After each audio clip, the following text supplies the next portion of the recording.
حضرت مجاہد رضی اللہ تعالیٰ عنہ بیان کرتے ہیں، ایک دفعہ ہم حضرت عبداللہ بن عباس رضی اللہ تعالیٰ عنہ کی مجلس میں بیٹھے ہوئے تھے۔ حضرت صدیق اکبر رضی اللہ تعالیٰ عنہ اور حضرت فاروق اعظم رضی اللہ تعالیٰ عنہ کی فضائل ذکر کر رہے تھے۔ جب حضرت عبداللہ بن عباس رضی اللہ تعالیٰ عنہ نے حضرت عمر رضی اللہ تعالیٰ عنہ کا ذکر سنا تو آپ بہت روئے، حتیٰ کہ آپ پر غشی طاری ہو گئی۔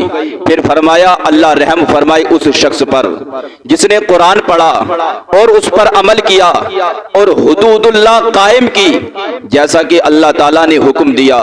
حضرت عمر کو میں نے خود اپنی آنکھوں سے دیکھا کہ آپ نے اپنے لڑکے پر حد قائم کی جسے وہ برداشت نہ کر سکا۔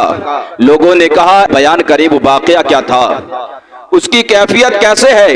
فرمایا، میں ایک روز مسجد نبوی میں تھا اور بہت سے لوگ حضرت عمر رضی اللہ تعالیٰ عنہ کی خدمت میں موجود تھے۔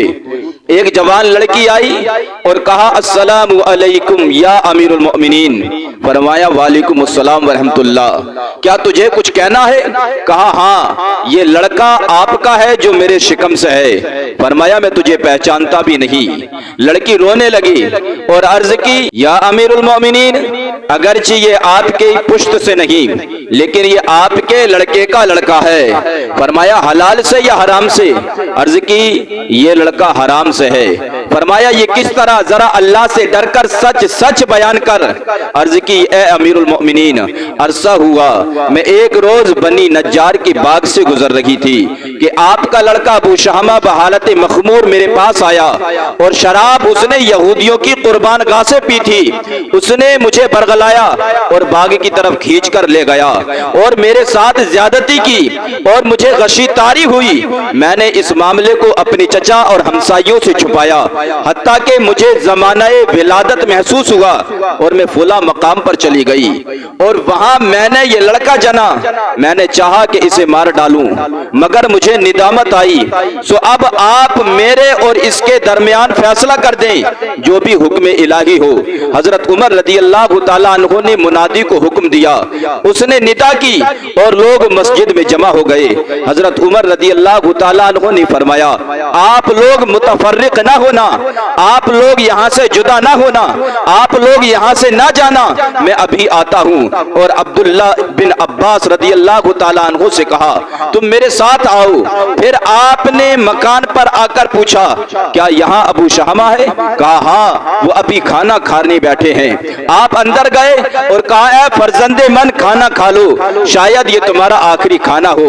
حضرت عبداللہ بن عباس رضی اللہ تعالیٰ عنہ فرماتے ہیں، میں نے دیکھا کہ لڑکے کا چہرہ متغیر ہو گیا اور کانپ کر لقمہ ہاتھ سے چھوٹ گیا۔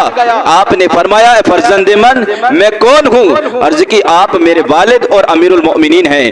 فرمایا کہ تم پر میری اطاعت کا حق ہے؟ کہا، ہاں، مجھ پر آپ کے دو حق واجب الادا ہیں، ایک والد ہونے کی حیثیت سے اور ایک امیر المؤمنین ہونے کی حیثیت سے۔ فرمایا، میں جو پوچھتا ہوں تم سچ سچ بتانا کہ تم کسی وقت یہودیوں کی قربان گاہ میں گئے اور وہاں تم نے شراب پی؟ کہا، مجھ سے ایسا ہوا ہے اور میں اس سے تائب ہو گیا ہوں۔